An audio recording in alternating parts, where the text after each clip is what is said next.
So there's a 40% chance that 28 years old, that at 38, you're still going to be bartending. Those are, I mean, you expected that number to be lower, right? I expected to be way lower. I Yeah. expected people who were, let's just say the average bartender, I'm only going to do this 5 years, 6 years until I finish my degree.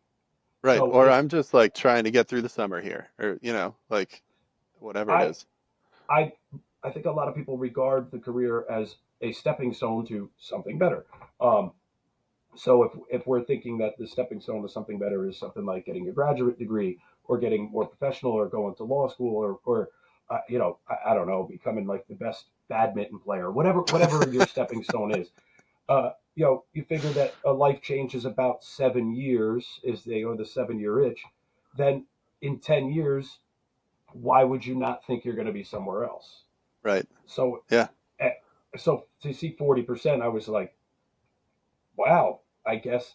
And if I look at it and I got friends that are 25, 26 right now that have already been bartending. They started when they were 21, Mhm. and they've had a buddy who just had his 26th birthday. Another one who I work with who's he started bartending late 5 years ago. He's 34 now, but he was a plumber before that, and I Mhm. see him in 5 years still doing that. So 10 years is a big chunk of life. If you're talking about, you only got like 60 years in the middle where you know what's going on. The first 10 you're an idiot, and the last 10 you're an idiot. I mean, You're because an you idiot probably in a sadder you're way. Yeah. or yeah, you can't really do anything. So you've only got like 60 good years in there, and if you use 10 of them just kind of like lollygag, and I'm not really sure what I'm going to do, that's a big chunk of life, man. 14, 15%. Like, you can't get those back. So what Totally. can you do? What can you do to make sure your next 10 are better than the last 10? So yeah, okay. So yeah, you said before that when you kind of, I don't know what you want to say, like got yourself into gear, like got onto the tracks or something. Yeah. But you said before it was kind of like obviously you had this big life event, you went through a divorce, and then you had the turbulent period afterward, but then you kind of like gradually built up to a place where you're like, okay, time to get it figured out. It wasn't like it There's wasn't no, like it was like a straw breaking a camel's back rather than like a lightning bolt. yeah, there is, they talk about like aha moments, like aha, like Right. chunks have that moment of lucidity, and I didn't have that per se.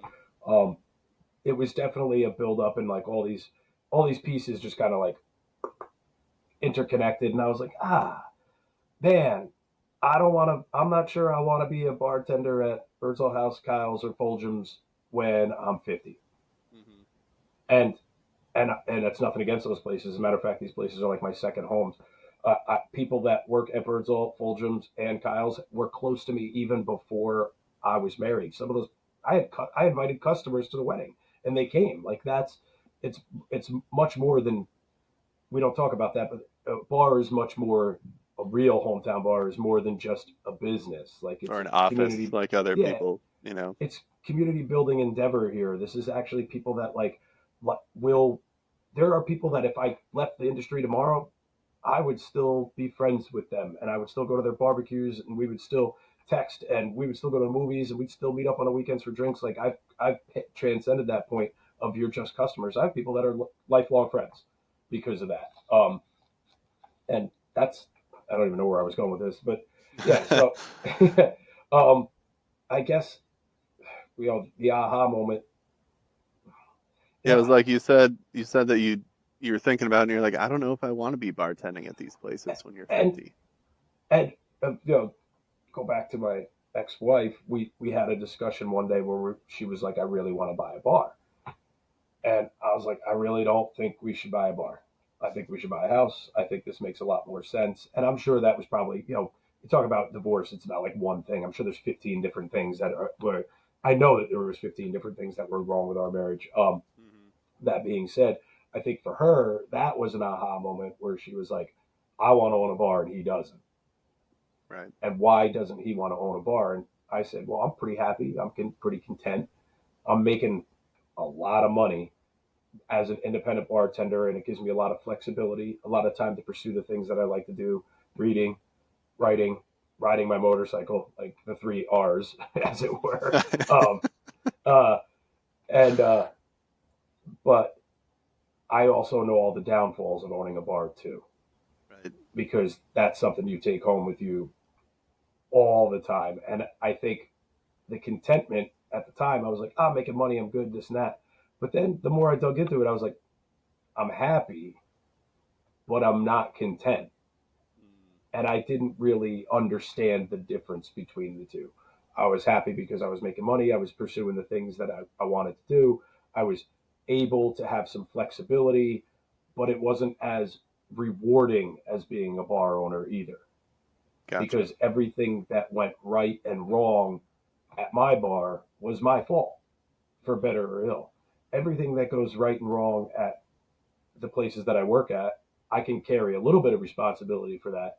But there's people above me that have more say and more control and ultimately have more fulfillment from owning it than I Right. do, because I'm just an employee. I'm not an owner. Right. So, yeah, I guess that's part of the aha moment, was realizing there's a difference between happiness and contentment. Yeah. Okay. And those are two really, that's a tough thing for a lot of people to wrap their head around and realize that they're not the same thing. Yeah, teasing those things apart is difficult, and it takes some time for sure. I'm at, I'm actually going back to school in January for my master's at 40 years old. Nice. And with the intention of continuing to stay in some way, shape, or form in the industry, I'm probably going to go back for organizational psychology or substance abuse psychology. Those seem to Gotcha. be the two things that I'm leaning towards. I think those are the two places where I could probably do the most good and help the most Uh-huh. people. Um, while still bartending. Also, I like whiskey. I like drinking. I like hanging out and playing darts. Like, Right. all of those things are Yeah. all mixed together, and I can help people, and I can make money on top of it. Right. Sounds great. It sounds awesome. Like, Um, yeah, go ahead. Sorry.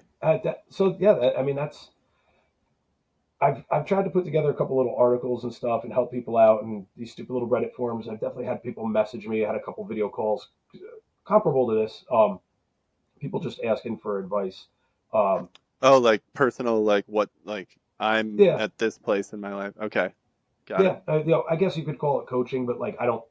There's no money involved. I'm just like, yeah, I'll chat with you for 15, 20 minutes. Like, it's not like I'm not making a career out of Cool. this. I have like a stupid little website. You can buy my stupid little T-shirts, drink whiskey, pet dogs. Um, Um, um, that's great. I would love to offer that option to our readers if that'd be cool with you. oh yeah, Some way for them to get in touch with you. And obviously, yeah, I'll get yeah. your website too. Yeah, Yeah. yeah. It was. I came up with the idea drunk, called philosophically drunk, because I read a lot of philosophy books. That's kind of like my little hobby. And I just call it philosophically drunk. It's just I just tell people, I'm like, hey, you want to chat? You want to talk about finances? You want to talk about interpersonal issues, problems with your boss? I have all these different, like, beginner points, like, do you want to talk about, hey, did you have a regular die, do you want a regular customer that passed away, how do you cut off a regular customer, how do you handle overtly sexual customers, how do you ban a regular, what do you do if you want to control your finances, how do you deal with drugs, how do you that you do, or drugs that your People customers do. are doing. Yeah. Yeah, all these, and the economics of draft beer, how to build a cocktail program. Like, I have so much information. I'm like, yeah, I'll help you out with anything. Like, I already have a starting off point. What do you want to talk about? Nice. Because I kind of geek out on it. Yeah. It's fun to Perfect. me. Yeah. Yeah. What do those when those people reach out to you and they want advice, do they seem to fall into like a single category that you can recognize? Like it's like, okay, like I can tell you're at this point in the evolution of like where your life is going. You know Or are what? they like different points? I've never thought of it in that way, like the stages of a bartender, and there probably is a little bit to that, where you're like the fresh young bartender that's learning everything and getting all these new tools, and I got this new wine opener, and check out this bottle opener, Yeah, and sharing like all the cool like, oh, check out this limited edition mezcal with all your yeah, friends or that and so stage. as with any hobby or career, you have like that really beginning, like, out the gate, that like Honeymoon. excited. It's Yeah, it's honeymoon. oh, this is awesome. And then yeah, then I guess after that, maybe you get like the adolescent stage where you're partying a little too much and you're Hmm. not really sure how to reel it in. Then you get to your middle life stage where you're like, all right, this is my career, this and that. Da, da, da. Then you get to like your grumpy old man or grumpy old woman stage. Like maybe there actually is something to that. I find, I guess the people that I speak to more often than not are past that Jojo, the Indian boy, really excited to be here stage, and they're probably more in the adolescent or the more mature phase. Like moving Um, out of, or like seeking to move out of that adolescent phase. Probably if yeah, they're proactively seeking you out to get yeah, advice, you know? they've passed that point where they're still like the rookie, but the rookie that knows everything. Now they're a little more seasoned and they know what they don't know. Like Right. I know how to make a good grilled cheese, but if I wanted to make a really awesome smoked brisket and some sort of glaze to go with it, I'd go talk to my executive chef. Right. I would go ask him because I'm humble enough to know what I don't know. And maybe in your early formative years as a bartender, you're not that humble. I do find most of the time, you know, very anecdotally, guys more than girls, we tend to be like ego driven and we're like, oh no, I can figure it out. I don't need to ask help. Like Right. I know how to make, and then they make, they serve somebody an old fashioned thinking it's a Manhattan. Like Right. they're literally like that. They have no idea. And so I guess the people that come to me tend to be past that beginner stage and a little more towards like the sophomore junior stage. I guess if we're looking at it as like freshman, sophomore, junior, it's probably somewhere in the sophomore junior realm. I don't get so many people in the later years because I feel like at that point it's kind of hard to change people. Yeah. They and the step one to changing people is, do those people even want to be changed, or Yeah. do they Are they even open are they to even it? are they even interested? If you're Yeah. going to sell a product, does the customer even want that product? Yeah. Is the first question you have to ask. So not that I'm selling a product, just I'm Yeah. selling an idea. Well, you got the Yeah. So t-shirts, you know. yeah. I've designed a couple of them for the different bars that I work at just for funsies, and people like Nice. them. Nice. They do well. It's one of those print on demand things. It's just like a little side hobby for me. For me, it's just Right. passes the time. I enjoy it, and when I see people wearing them, I'm like, oh, ego. I love that. I love that you're wearing my shirt. Like, Thanks for the boost, yeah, you man, it know. definitely makes me feel good. It's stupid, but it makes me feel good. Whatever. Yeah. Do they ask, do these people ask similar questions when they come to you? Basically, where I'm trying to angle this is it's possible there are people who would be watching this or reading like the summary that I always give in the weekly newsletter and maybe thinking, oh, like I should pursue more information along this line. Like, are there things that if you're having an internal dialogue like this, you should be like thinking more about this?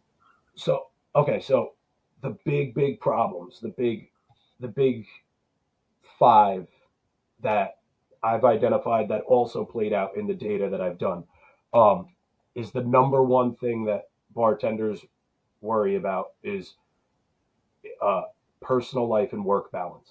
That's Mm, the number one thing. And that can look like a lot of things. That can look like problems in your relationships. That can look like problems with alcoholism when we talk about work life balance. That can free time versus what I would consider free time to your boss, where they bother you on your days off that you're not getting totally. paid. Right. So that work life balance also coincides with number four on that list, which is drug abuse and alcohol abuse. But I feel like people tend to, if you've got a real bad problem with the drug and alcohol abuse, that tends to affect all other things. So I kind of keep it a little separate because as bartenders, there's always that underlying high watermark where we tend to drink more than the average population. So what is abnormal to the average population might really be more normal for us. Now, I'm not Right. saying it's healthier. I'm simply Yeah. saying it's more normal. Um, the second thing that they tend to worry about is actually money. Like Yeah. that tends to be the big thing. And for something where like the average bartender, like we make about $70,000 a year, which is not in most places is not bad. Right. And that's Are you going to get gross, right? Gross. gross? That's not, yeah. Yeah. Are you? Are you going to be rich per se? I mean, how you choose to spend your money and how you invest it, that could definitely be an indicator. Are there faster ways to get rich? Yeah. Um, Mhm. but are there more fun ways to get rich? I'm not so sure about that. Um, Right. and then number three tends to be I lumped this whole category was a bad work environment, whether it's with your your boss, your manager, or fellow workers, um, and those tend to be the biggest. The yeah, so when we talk about money was differentiated into two different areas. So like your future financial planning was number two, and number Mhm. five was the amount of money I'm making, which Yeah. seems like there's a disparity there because if if you're worried about your future finances, you're making enough money. Yeah. You're just trying to plan. But if number five is I'm worried about how much I'm making, Mhm. then maybe it's not the income that's the problem. Maybe it's the spending. Yeah. So they kind of go hand in hand because I don't think there's a lot of bartenders out there that aren't making enough money. I To think like we tend, survive and get by, you mean? yeah, I Yeah. think most bartenders by and large are making enough money.